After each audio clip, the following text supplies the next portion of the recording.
Don't worry dad. Shobhamma ಒಬ್ಬರು ಆದಿತ್ಯನ ಪರ ಸಾಕ್ಷಿ ಹೇಳಿದ್ರು ಅಂತ ಅವ್ನು ತಪ್ಪಿಸ್ಕೊಳ್ಳೋದಕ್ಕಾಗಲ್ಲ.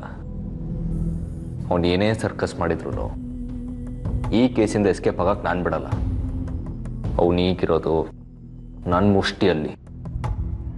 Dad tension ಮಾಡ್ಕೊಳ್ಬೇಡಿ. ಕೋರ್ಟ್ಗೆ ಯಾರು ಸಾಕ್ಷಿ ಹೇಳಿದ್ರು ಅನ್ನೋದು ಮುಖ್ಯ ಅಲ್ಲ, ಸಾಕ್ಷಿಗಳು ಯಾರು ಪರವಾಗಿದೆ ಅನ್ನೋದು ಮುಖ್ಯ. ಸರಿ, ಆಮೇಲೆ ಮಾಡ್ತೀನಿ ಡ್ಯಾಡ್. ಬಾಯ್.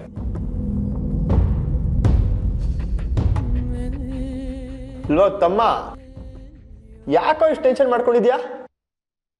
ಒಳಗಿರೋ ನಾನೇ ಇಷ್ಟು ಕೂಲ್ ಆಗಿದ್ದೀನಿ. ಸ್ವಲ್ಪ ಸಮಾಧಾನವಾಗಿರೋ.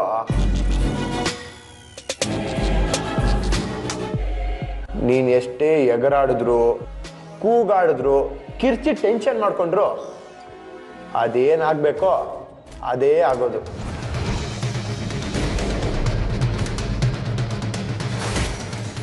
ನೋಡು ತಮ್ಮ, ನಿಮಗೆ ಗೊತ್ತಿದ್ದಂಗೆ ನಾನು ಯಾವ ತಪ್ಪು ಮಾಡಿಲ್ಲ. ನಿನಗಿಂತ ಜಾಸ್ತಿ ನಾನು ಸಾಕ್ಷಿನ ಪ್ರೀತಿಸ್ತೀನಿ, ಅದು ನಿನಗೂ ಗೊತ್ತು. ಅಂಥದ್ರಲ್ಲಿ ಸಾಕ್ಷಿಗೆ ನಾನು ಆಕ್ಸಿಡೆಂಟ್ ಮಾಡ್ತೀನಾ? ಬೇಡ ಕಣೋ. ನಾನು ಕೋಪದ ಕೈಗೆ ಬುದ್ಧಿ ಕೊಟ್ಟು ಅಮ್ಮನಿಗೆ ತುಂಬಾ ನೋಯಿಸ್ಬಿಟ್ಟಿದ್ದೀನಿ. ಈಗ ನೀನು ಅದೇ ತಪ್ಪು ಮಾಡಬೇಡ. ನನಗೆ 1 ವಾರ ಜೈಲಿಂದ ಆಚೆ ಹೋಗಿ ಪರ್ಮಿಷನ್ ಕೊಡುವಾರ್ಯಾ? ಸಾಕ್ಷಿಗೆ ಈ ಸ್ಥಿತಿಗೆ ಯಾರು ತಂದಿದ್ರು ಅಂತ ಹುಡುಕಿ ಅವ್ರ ಜಾತಕ ಸಮೇತ ನಿನ್ ಮುಂದೆ ಬಂದು ನಿಲ್ತೀನಿ. ಏನೋ ಆಗ್ಲಿಂದ ಸುಮ್ಮನೆ ಇದ್ದೀನಿ ಅಂತ ಬೀಗ್ತಿದ್ಯಾ? ಇದನ್ನೆಲ್ಲ ಯಾರಾದ್ರೂ ಕಿವಿ ಮೇಲೆ ಹೂವು ಇಟ್ಕೊಂಡಿರ್ತಲ್ಲ ಅವ್ರಿಗೋಗಿ ಹೇಳು. ನಿನಗೆ ಮಿನಿಮಮ್ 4 to 5 years ಜೈಲ್ ಆಗಬೇಕು. ಇಲ್ದ ನಾನು ಸುಮ್ಮನೆ ಬಿಡಲ್ಲ. ಲೋ, ಬಾಯಿ ಇದೆ ಅಂತ ಯಾಕೋ ಅಷ್ಟೊಂದು ಬಾಯಿ ಬಡ್ಕೋತೀಯ? ನೀನು 5 ವರ್ಷ ಅಲ್ಲ, ನೆಟ್ಟಿಗೆ 1 ತಿಂಗಳು ನನಗೆ ಒಳಗಾಕಾಗಲ್ಲ. ನೋಡ್ತಾ ಇರು, ನೀನು 1 ತಿಂಗಳ ನಾನು ಹೇಗೆ ಆಚೆ ಬರ್ತೀನಿ ಅಂತ. ಎಷ್ಟೋ ಧೈರ್ಯ ನಿನಗೆ ನನ್ನ ಸ್ಟೇಷನ್ಗೆ ಬಂದು ನನ್ನ ಎದುರಿಗೆ ನಿಂತ್ಕೊಂಡು ನನಗೆ ಚಾಲೆಂಜ್ ಮಾಡ್ತೀಯಾ? ಚಾಲೆಂಜ್ ಮಾಡ್ತಿಲ್ಲ ತಮ್ಮ. ಆಯ್ತು, ನೀ ಚಾಲೆಂಜ್ ಅಂತ ಅನ್ಕೊಂಡ್ರೆ ಚಾಲೆಂಜ್ ಆಗೇ ಇರಲಿ.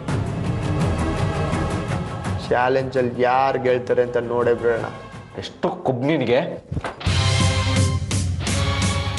ನೋಡು ತಮ್ಮ, ಈ ಫೈಟಿಂಗ್ ಎಲ್ಲ ನಂಗೆ ಹೊಸ್ತಲ್ಲ. ನಾ ಚಿಕ್ಕೋನಿಂದ ಇಲ್ಲಿವರೆಗೂ ಬರೀ ಫೈಟಿಂಗ್ ಮಾಡ್ಕೊಂಡೇ ಬಂದೋದು. ನೀನು 1 ಏಟು ಹೊಡೆದ್ರೆ ಅದೇ ಟೈಮಲ್ಲಿ 10 ಏಟು ಹೊಡೆಯೋ ಕೆಪಾಸಿಟಿ ನನಗಿದೆ.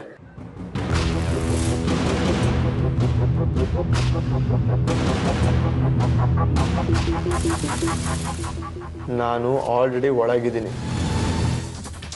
ನಾನೇನಾದ್ರೂ ನಿಂಗೆ ಹೊಡೆದ್ರೆ ಹಬ್ಬಬ್ಬ ಅಂದರೆ 6 ತಿಂಗಳು ನನ್ನ ಶಿಕ್ಷೆ ಎಕ್ಸ್ಟೆನ್ಷನ್ ಆಗ್ಬೋದು. ಆದರೆ ಎಲ್ರ ಮುಂದೆ ನಿಂಗೆ ಹೊಡೆದ್ರೆ ಈ ಸ್ಟೇಷನ್ ನಿಂಗೆ ಲೈಫ್ ಲಾಂಗ್ ಮರ್ಯಾದಿರಲ್ಲ. ಯೋಚನೆ ಮಾಡು,